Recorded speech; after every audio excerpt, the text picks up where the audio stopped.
following program on Other Derana 24 is classified for general audience. It is intended for all ages. It contains little or no violence, no strong language, and little or no sexual dialogue or situations.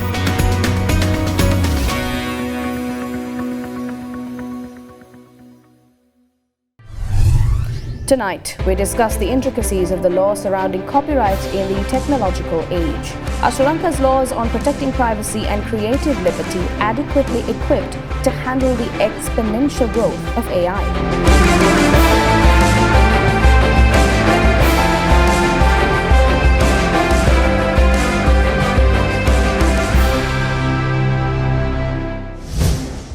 A very good evening, and thank you very much for taking the time to join us on yet another episode of Law, Land and Liberty, where we bring to you key legal concepts and break it down for the layman.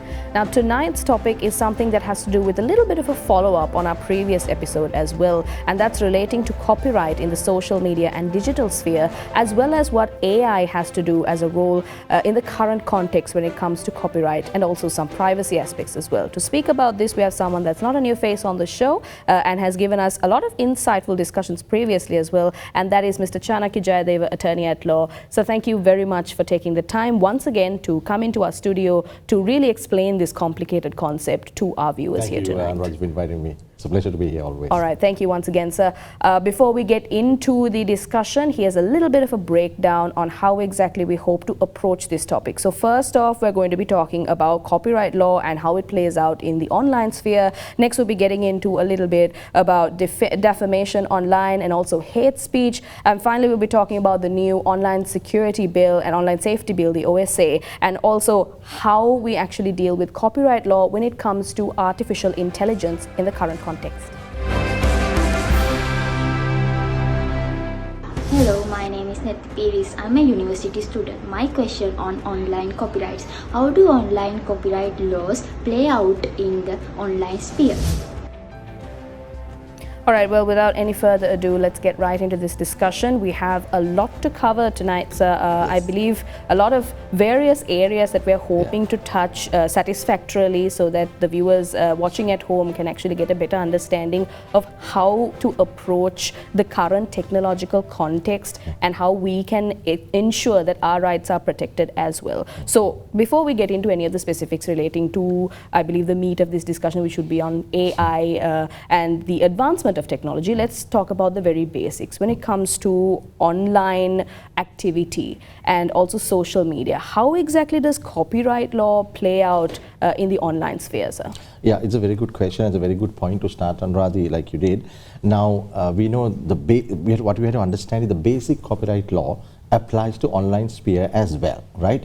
If you keep that in your head, then it's easy to understand for our viewers. So basic copyright law is what? The moment you express an idea, not when you keep an idea in your head or not when you just have an idea, but when you express in some form, it is yours, right? And there's no requirement of registration anywhere in the world. Some countries have the optional registration, which we discussed in the previous episode on this. Now, online sphere, how does the expression happens in online sphere is, it's something either you upload or either you stream or those are the two basic things. That is how it works in the online. That means if you take the video, I will go into detail on video and audio uploading or streaming, how the copyright works out in that is what is discussed with regard to the online sphere of copyright. But then there's also a thing called UGC, user generated content, which, as you would know, Anuraj, came into play originally with regard to the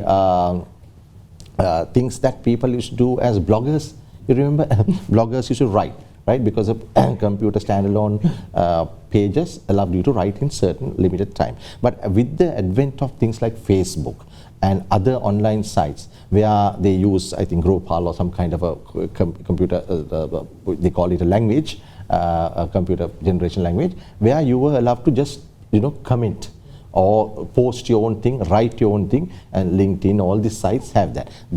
With that only, as you would know, the social media per se developed. So most of the issues of copyright, Anuraj, came with the advent of social media and the development of social media, because people were, we call it UGC, user generated content, users were able to generate content on their own in a way that it can be seen to others. So it's basically a publishing thing. It's a platform. Facebook provide a platform, YouTube provide a platform for uploading and streaming, LinkedIn, Instagram, I'm just telling you the basic things, and Twitter, now called X, and there's another new site competing with X, is Blue something. So all these sites allow people to create and express their thoughts and ideas. Now remember the keyword express ideas for copyright online. Now when it comes to this, let me touch upon an area, Anuradhi, which is which has created a lot of issues, which is the music industry. Music, of course film content as well. Now one of the key things initially with regard to this uploading on Facebook, YouTube and all that, issues that came up is on the premise that now, you see, you buy a CD, right, or you buy a DVD, which is a video. When you buy it, some form of a physical format, or if you download it from some form of format, people used to upload on their own sites, or sites they profit with. So we'll say you buy a CD or you buy a DVD, and you will say you have millions of followers in your Instagram or Facebook or subscribers in YouTube or something. So you just put either some other video, or you just simply upload that, and then it get blocked. Initially they were not getting blocked, subsequently got blocked. So people were, and then you get copyright strike notices from those platform providers. Then people were wondering why. And people have even asked me, now why are they saying this? This is not an illegal thing I did. I purchased this as DVD or this audio, and why can't I upload on my own site? Right? I have created a site, not somebody else's site. Then the simple answer, Radhi, you have to understand the rights, now copyright, we discussed the licensing aspect of copyright, the owners, right? Now you have to go into the licensing aspect of copyright to understand this. That means now the person from who will say you bought a Michael Jackson CD, or you bought a movie from somebody, or a short movie. Now when you buy that, right, or even if you download and buy, you don't have to go and buy it physically. You can now download the digital file by paying. You are only given the right, you have to see the rights for your personal listening. That is why television stations like this and radio stations, they pay a higher amount, and the same video or the audio or the your radio channel also for audio and video, they buy it with broadcasting and telecasting and sharing rights. Right? Now, what happened to that question that somebody asked me, why can't I upload what I purchased? Here, he or she has not got the digital rights, as we call it, digital copyright to upload it in any site. Right? Now, then what happens when you don't have that? You are basically violating, because you bought a CD or a DVD in order for you to listen or to put into your party or house and your personal pleasure, entertainment, and you didn't have the rights to do anything beyond that. Right? So that is the very basic of why I got that example with regard to music, as well as some people do with films. Some people buy videos of films, sometimes old films, and upload the whole thing on YouTube. So that is wrong. I'll go into example of what happened recently in Sri Lanka. And then, so how do we circumvent this? Can we circumvent at all? No, circumvent is a bad word. That means you are trying to go around the law. Not circumvent. There are ways to do this. Now, if you really will say you are a music, you can run a music channel on YouTube. If you are a person who running a music channel on YouTube, and if you want to buy other people's things and upload in that, of course, that's a huge business. And for other people, third parties to listen, you will basically have to buy the digital uploading and streaming rights. It's as simple as that, right? Now, it's not only for music and music videos, it's for movies, documentaries, everything. If you can buy that, then it will be legal and nobody's going to check them. Now, one may wonder, how is this YouTube and Facebook and all these sites monitoring what I did? Right? And is it a legal thing? It's correct. Yeah, because they will only monitor, because generally what happens in the Western world, as well as now in Sri Lanka and other countries, whatever content you create, you can see our singers also, when they do a video production, they have their own YouTube or Facebook, whatever site. No. So they upload. When they upload or stream on that, in addition to they're giving to channels like this for music programs, broadcasting, etc., they automatically inform that particular platform, look, this is my content, and the copyright is protected there. So what happens is that now you mentioned about AI, which you're going to discuss later. AI already comes in here. These big sites like YouTube, Facebook, all these sites, they have AI bots. We call it bots, which is a shortened form for robo. AI robo technology, which once somebody legitimately uploads something.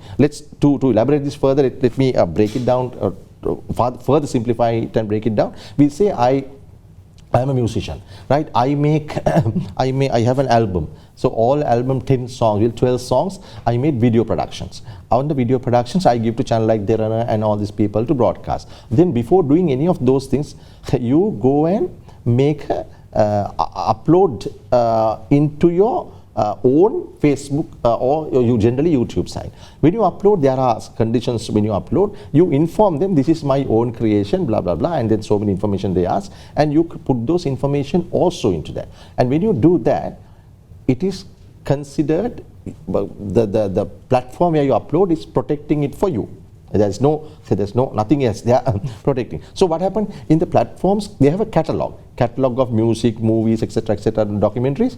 You are considered among their properties, right? So automatically, if you upload, you take take the same example, video, music video, you get it from some CD center or somewhere, you download or whatever, and upload on your site or your YouTube, Facebook, your Twitter, whatever this thing, that bot monitors that robo monitoring happens because there are billions of people online at a given time, rather hundreds of millions. So, but the technology is able to monitor that and send you automatic copyright strike. You would have seen that happen in short time. So that is the very basic way where I say, we're coming back to what we discussed in the previous episode also. Basically, whatever you upload, whatever you try to bot in a way, unless you have the digital rights, that is for uploading and streaming, you cannot do it because it is illegal. Then do I have time to go for? Yes, we do. But before that, a question of curiosity, sir.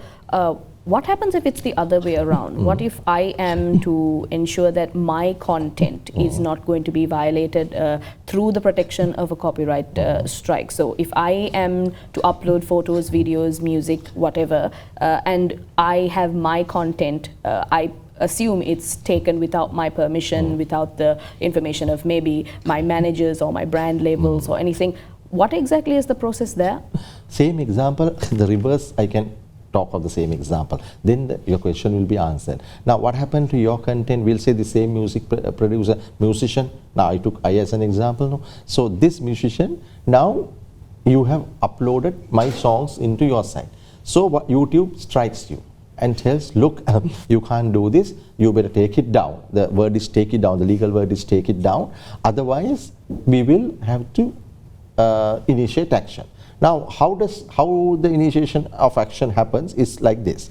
YouTube is not the court, no. They are not lawyers. They are not going to file an action for you. If you upload the same example I took, my content, or if I upload your content to reverse it, what happens is, they will inform me why as much at the same time they are striking your copyright notice. So then I get a notice, then I find your contact, everything is sent to me. I inform you, you better take this down initially, or I have to file action. Now in the United States and Europe has a special law for this kind of dealing. Although that is why YouTube and all these people had to deal with that. In the US it is called the DMCA Act, Digital Millennium Copyright Act. European Union has a similar European Union rules to tackle with this, similar lines to that. So what you do is, if you don't listen to the YouTube notice, I'll stick to YouTube for example, it applies to same every platform, whether it's Facebook or Instagram or LinkedIn or Twitter or X or anything else, same rules, because the law is the same.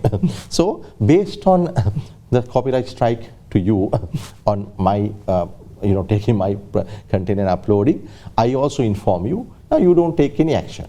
Right? If you're living in any of those countries which are protected, I must tell where we don't have the law at the moment, like a DMCA Act, we don't have.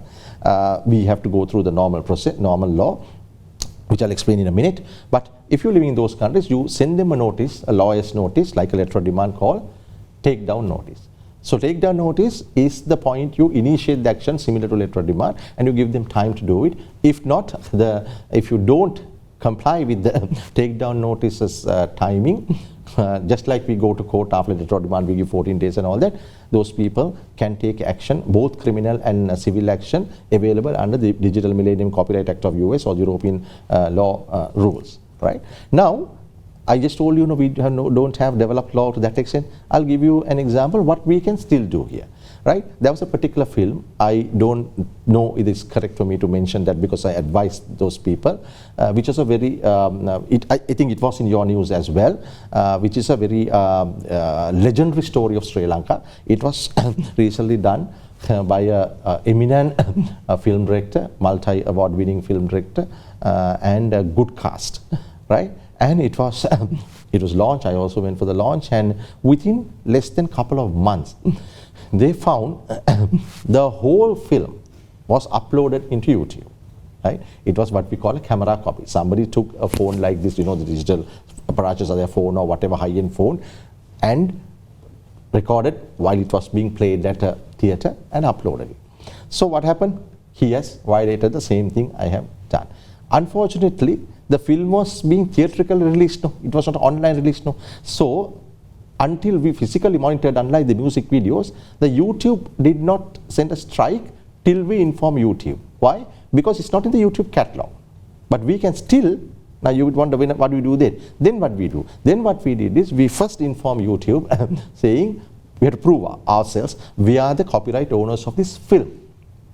Right, and this is how our certificates, that the performance board license, all the license we get from Sri Lanka to show a film, and the producer's credibility, company, etc., everything. So UD accepted that and striked him and said, better remove it, right? Notice. They only give a notice, they don't take action. He didn't remove it. We send a notice, he didn't remove it either. So still, although we don't have DMCA Act or European rules, we have our normal copyright law. Right? In the beginning, remember I told you the normal law applies. So we went under the normal law, made a police complaint. You can go for criminal action. Civil action also we can go later. Under 170 or 78 and 76 of the Intellectual Property Act number 36 of 2003. We went under that and made a police complaint and got the police to trace him, because cyber police in Sri Lanka, I must give them credit, they are very efficient. They traced it and in fact asked him to come and gave them opportunity for to remove it. He didn't. He was arrested, produced before the magistrate, because that is the process, and magistrate remanded him. Of course, subsequent bail was given. The case is still going. That's why I can't mention the position. So what will happen is, upon proof, when it goes for trial, because he's not accepting liability, he's being a bit adamant in this particular case. A lot of these offenders are like that, Anuradhi. They're a little adamant. They say, I'll tell you why they're adamant in what happened in the US and all that. So the case is going. So what will happen at the end of the case? Since we can prove, if we can prove, which is our product, he has not taken our authority. We have not given him digital or streaming or any right, and he has gone to a theatre and recorded the film and put it. So when that is proved, what will happen is the judge will give him an imprisonment term with also a big considerable fine. That is what happened. Now you might wonder why these kind of people are so adamant. Here they have not taken that argument, but in the US and all that, when such people were answered, they come up with a saying, this is my freedom of expression, right? Why are you restricting it? But we know, this is not the subject to discuss today, but freedom of expression, my freedom stops where your right starts. That's why they say I have the right to stretch my hands, but it stops at where your nose starts. I have no right to intervene, infringe other people's rights, nor other people's laws. So that is just this thing I said. So I hope I did justice to your question. Yes, exactly. I think that's a satisfactory response to the question as well, so that we can understand exactly what will happen if we are to be the one in the wrong, and also if we are the one that are wronged. So we do have to get into the aspects of defamation as well, and also how exactly the AI sphere really plays into our current copyright protections and just our protection online in its outright. We see how it has changed with AI evolving so rapidly. Before we get into any of these specifics relating to hate speech, defamation and the like, let's take a very short commercial break. You're watching Law, Land and Liberty. We'll be right back after this.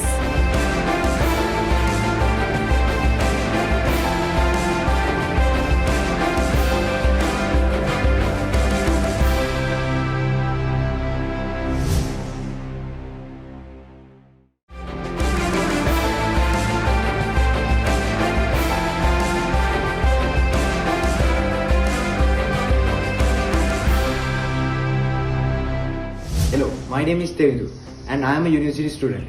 My question is on defamation. What laws apply to hate speech and defamation online?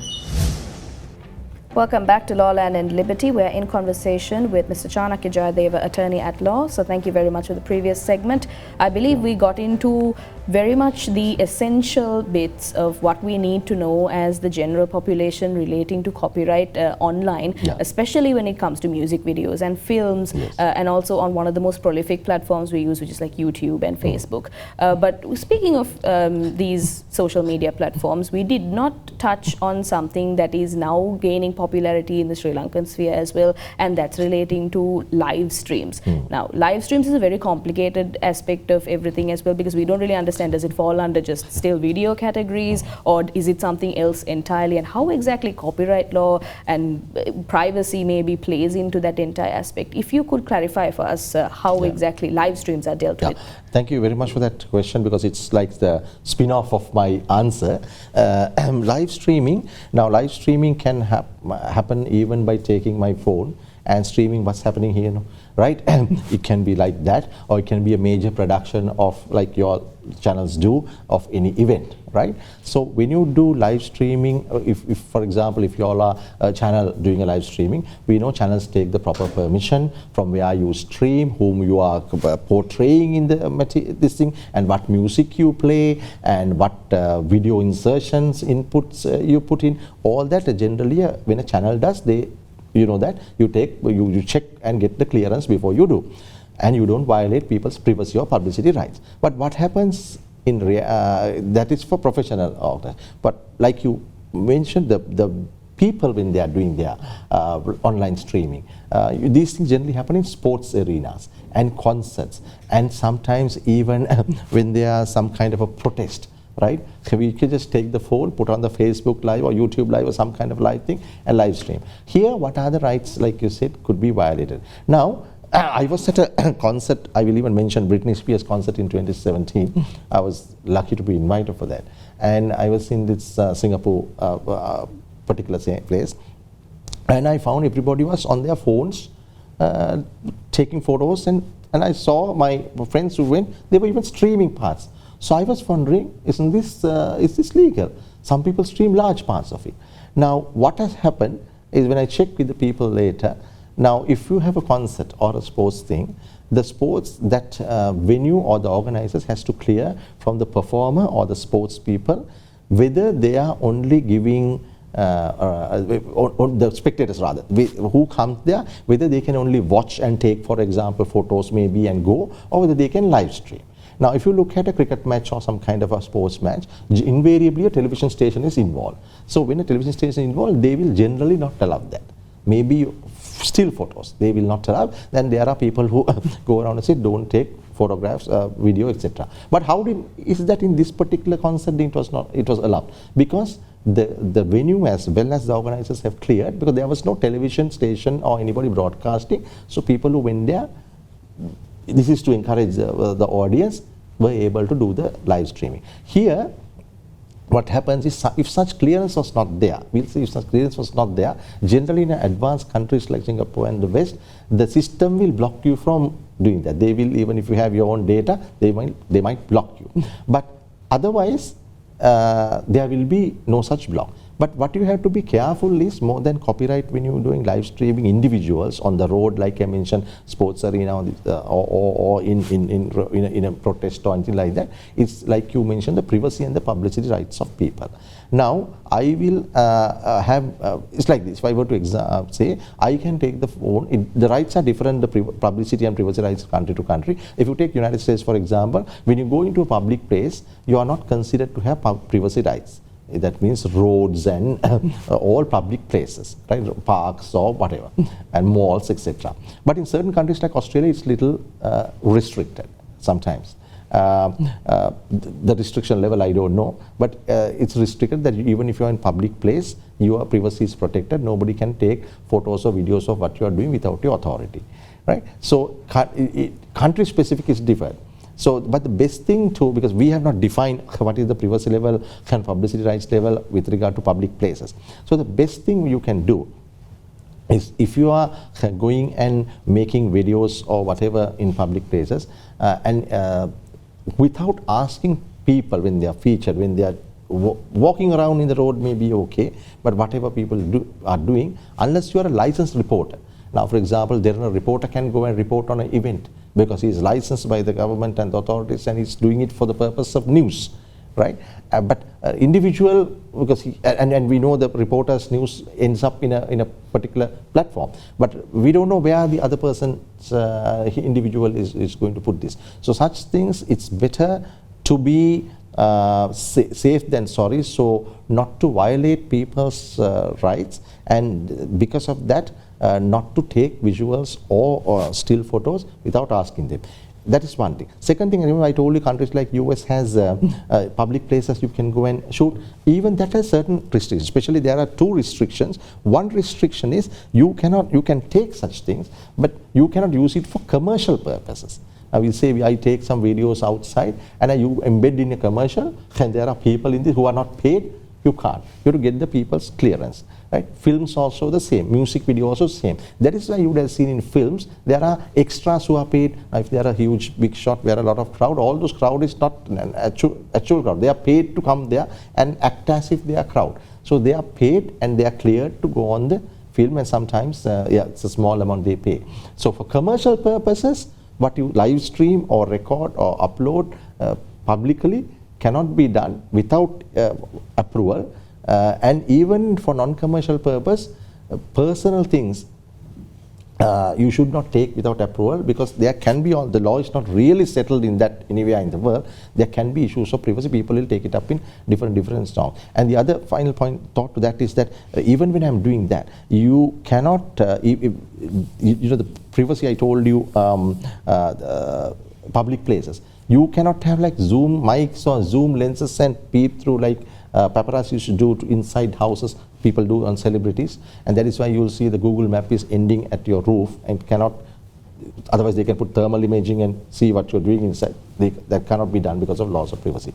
Right. Yeah. I think that would, it's a comprehensive understanding of exactly how live streaming, even though we think, you know, if we go to some sort of music concert, or even if it's at a film hall or some sort of gathering that we want to share with maybe the people that are on our online spheres, or just with the rest of the world, if it's a public live stream, there are still laws that apply even though we are unaware of it and we are not knowledgeable of it. So we need to be careful about the fact that we know exactly what rights we are allowed to exercise and what rights we may be breaching in any sense, even in a public setting. Correct. So that's essential.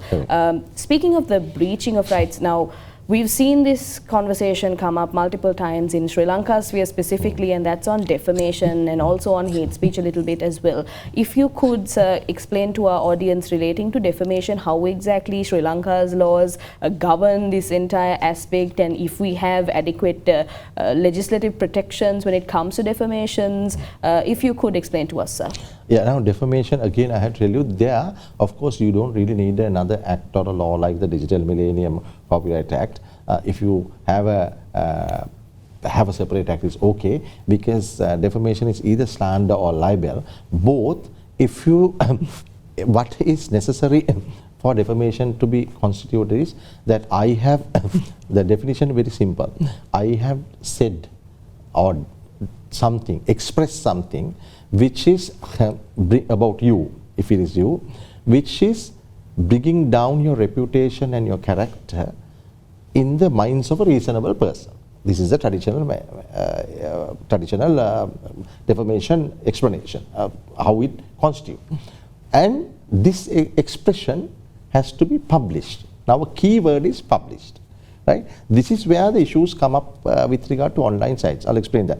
Now, if I do that in the traditional sense, where does defamation happen? Print, then it came to radio, then it came to mainstream television. Now, what happens is these mediums have changed to social media and standalone internet sites. So, if I do the same thing, we'll say by way of a talking video, if I defame, or if it is a podcast, that means audio only, I defame, or by writing something on my Twitter or X, or when you call it now, or Facebook site or whatever, or put pictures of you, and which is defamatory. in the nature. Of course, case by case it differs. Then the same law kicks in and you can sue that person who did for defamation. There need not be another law, because only the medium has changed. Earlier it started with press, print press, then radio came in, technology development like you mentioned in the beginning, and then the TV, mainstream TV came. Now it's an online platform. But here's a bit of a catch when it comes to these big multinational companies like Facebook, YouTube has managed to, managed to extract out some kinds of judgments for their benefit in the US. Now US, because the thing is, I'm mentioning about US is these sites are headquarters are in US. So the what do you call those servers are in US. So we will have to sue where the servers are. Right, because that's why they don't branch out and give branches regionally to different countries, although even Sri Lanka was trying to get sometime down the line, because then you can be sued on those branches as agents.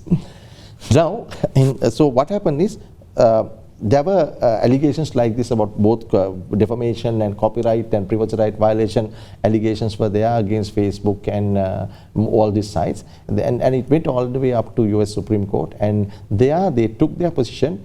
Look, we are only a platform provider, right? Whereas a traditional television, traditional radio, traditional print were publishers, and they said we are not publishers, because we are only providing a platform, and they mentioned the fact that we don't have editorial control. Now, this is a television station. Even the program we are recording now, you have editorial control. You can edit what you think is a misfit. Any news program, anything is like that, even a film. They said, no, we don't have editorial control. Therefore, you can't sue us as a publisher. Because you remember, in defamation, when you are suing the person who did the actual defamation, you also make the publisher a party, because publisher is secondarily liable, because publisher should have checked, because publisher is known to traditionally have editorial control. So then, fortunately or unfortunately, I think it's a bit unfortunately, the US courts accepted that position, and that is a position that is going in US. So therefore, generally these sites are exempted from being sued for publication of defamatory material, but the person who did that can be taken to task. So what you do is, the normal way, we put a letter of demand, or you can also put a letter of, now the takedown notice, remember the takedown notice letter, although we don't have a legal provision, we can call the same letter of demand as a letter of takedown, cease and desist. There's no harm in doing that. And if that person doesn't do it, we can go to district court and file a damages action about your reputation. And one of the main issues like that recently happened was, you would have heard Johnny Depp and Amber Heard's case, or something like that intentionally. Yeah. So when it comes to defamation, we see that there's a lot of well, I wouldn't say grey areas, but where the platform providers in itself can actually get away, not scot-free, but circumvent whatever massive liability they have against any sort of defamation. But that does not mean that as an individual that is affected, we do not have a means of getting justice related to whatever atrocity, whatever action was committed against us. So there isn't, it's not that there's no justice, it's just that the justice is a little bit misaligned when it comes to who we want it to be faced upon. Before we get into all the aspects relating to hate speech, and also I want to talk about the online safety bill as well, we will have to take a very short commercial break. We'll be right back right after this commercial break. This is Law, Land and Liberty. Stay with us.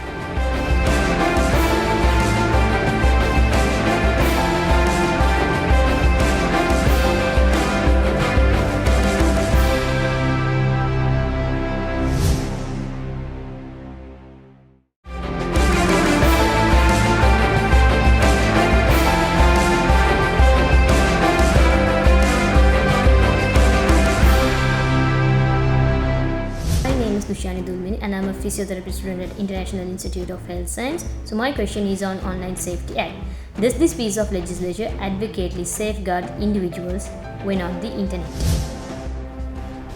Welcome back to Law, Land and Liberty. We're in our final segment now in conversation with Mr. Chanakya Jayadeva, attorney at law. So thank you very much. Once again, we went through two very heavy segments. Unfortunately, we're running out of time, so we do have to cover some of the most important areas in a little bit of a blitz manner.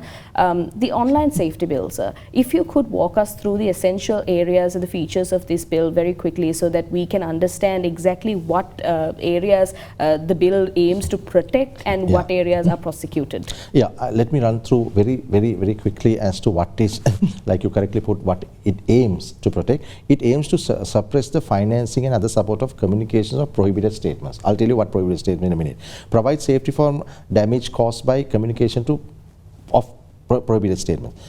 And flag specific online platforms, websites are declared in online locations for the propagation of false statements, basically in false statements, and prohibit the usage of inauthentic online accounts for prohibited purpose. In short, it is like, fake accounts. To tackle with fake accounts, tackle with misinformation, tackle with disinformation, and tackle with using these loans and all that which people are trying to take from online. Even you and I would have got texts on Facebook, that sort of thing. So the whole gamut of online issues that are being that we have been facing, people have been facing and being victim, is being tackled, Anuradhi, in this act.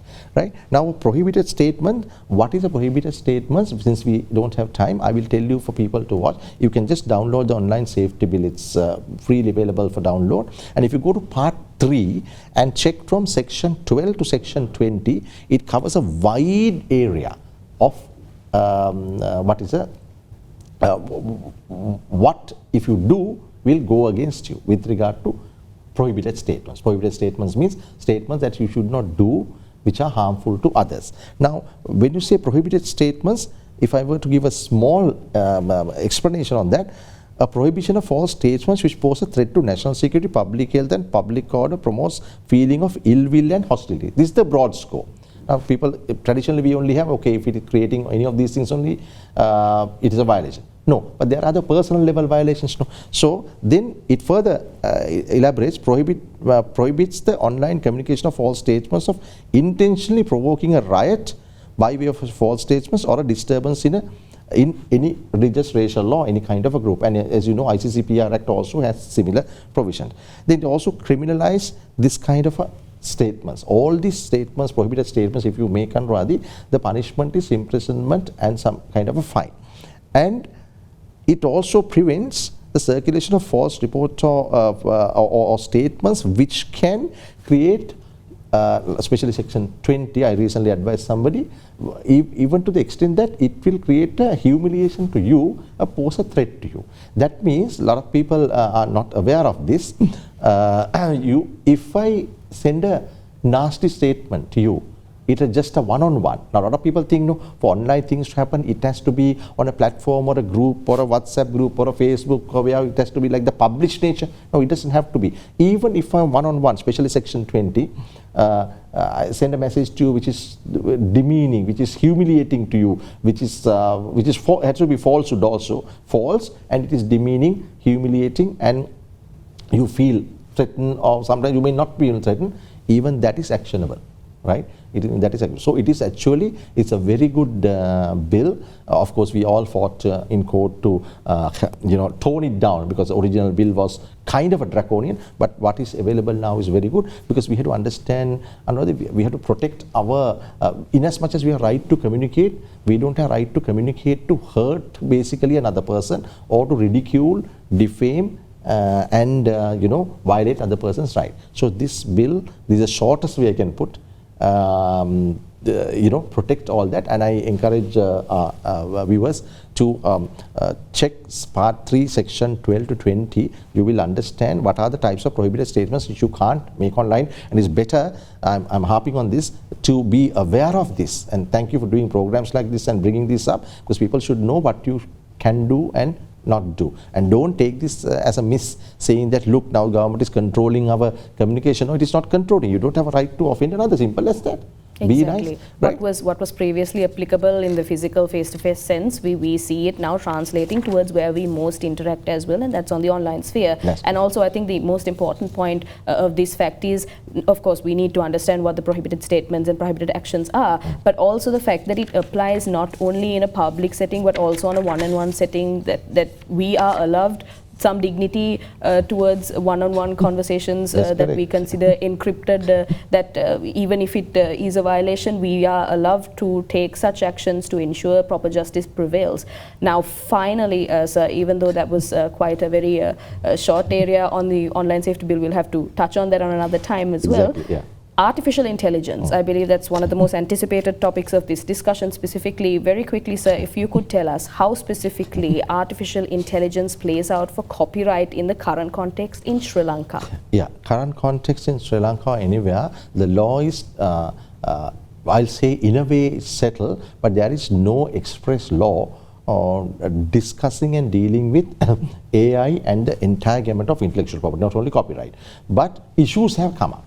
So because issues have come up, actually there's only one case in the United States this was dealt with ChatGPT and all these things coming up. And in that case, they the court went into, it's not a binding case because it's a kind of a district court case in the United States.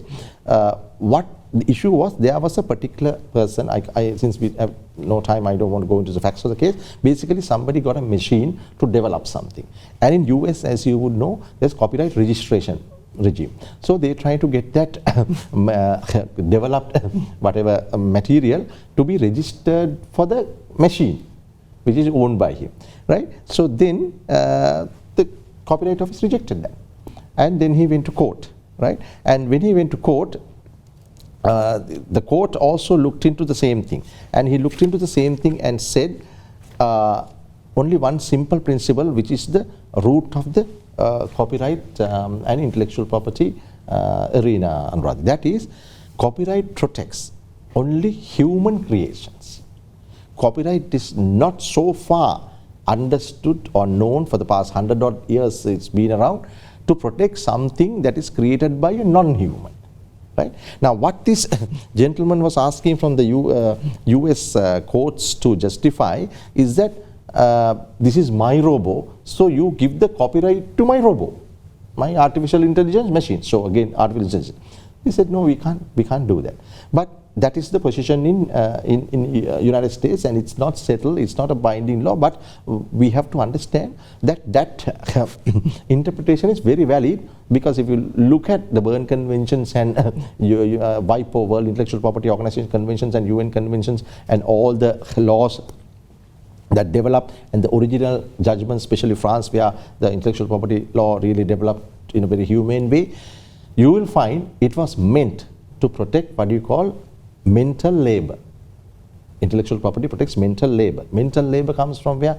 Not a robot's mind. No. That is not a mental labor.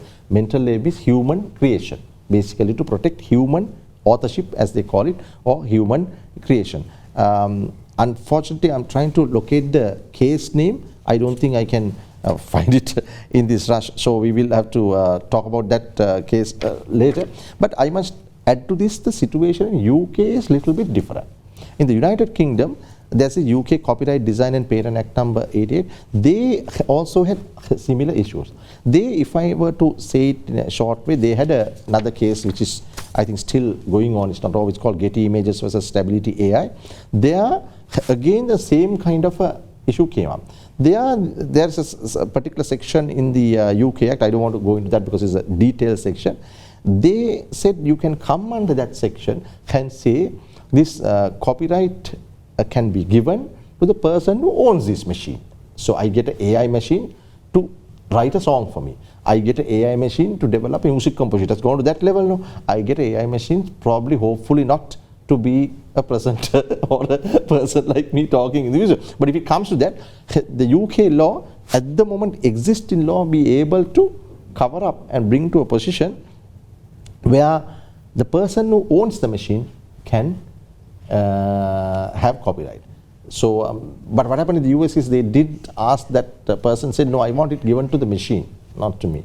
So that was not mooted out there. While there are developments that we see coming through, we see that there is a bit of a precedent that has been set by America and the UK relating to what specifically copyright has originally intended to protect, which is, as you mentioned, mental labor and the human process of creativity. Yeah. So artificial intelligence is not getting any sort of unofficially advantageous leeway when it comes to copyright content protection as well.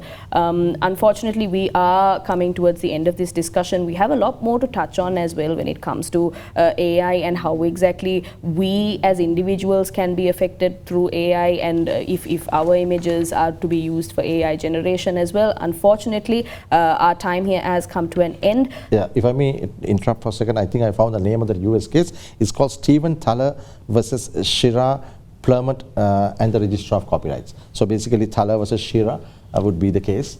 Which is district court case. It's not really binding, but it's a good to read if people want to example. It's a good introduction into what exactly copyright, happening. the definitions of what and what can and cannot be. If I may take 30 seconds of you and say, there is discussion though in very high level of policy making in World Intellectual Property Organizations and other places, that whether we should extend this. Now I told you, copyright is only protecting human creativity, whether it should extend to creativity done by AI also. It's a discussion. It's currently under discussion, but scales are not weighing towards that, other thing, because so maybe with a take some conservative time before we can come approach, to a and then the conservative approach, because the problem is this, Anuradhi, when you do things like that, the value of human can be lost, because it could be the first step towards a complete disaster when it comes to human ingenuity as well. That's correct, because at the moment when you say AI, it is only developing, it is only creating things from existing material.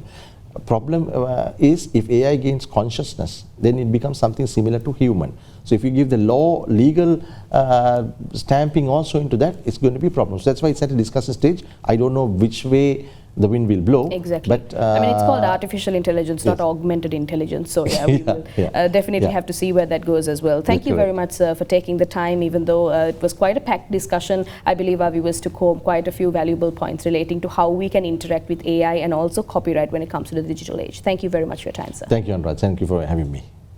All right, well, as it is with any subject, the more that we know of what rights we are awarded to us in such situations, the better. And we must actively pursue this truth. We leave you tonight with the words of Eliezer Yudokalski, a researcher and computer programmer. By far, the greatest danger of artificial intelligence is that people conclude too early that they understand it. Well, that's all we have for you tonight on Law, Land and Liberty. If you had missed any of today's programs, you can always rewatch by catching us on our YouTube page, youtube.com/Derana English. Thank you very much for watching. Have a great night.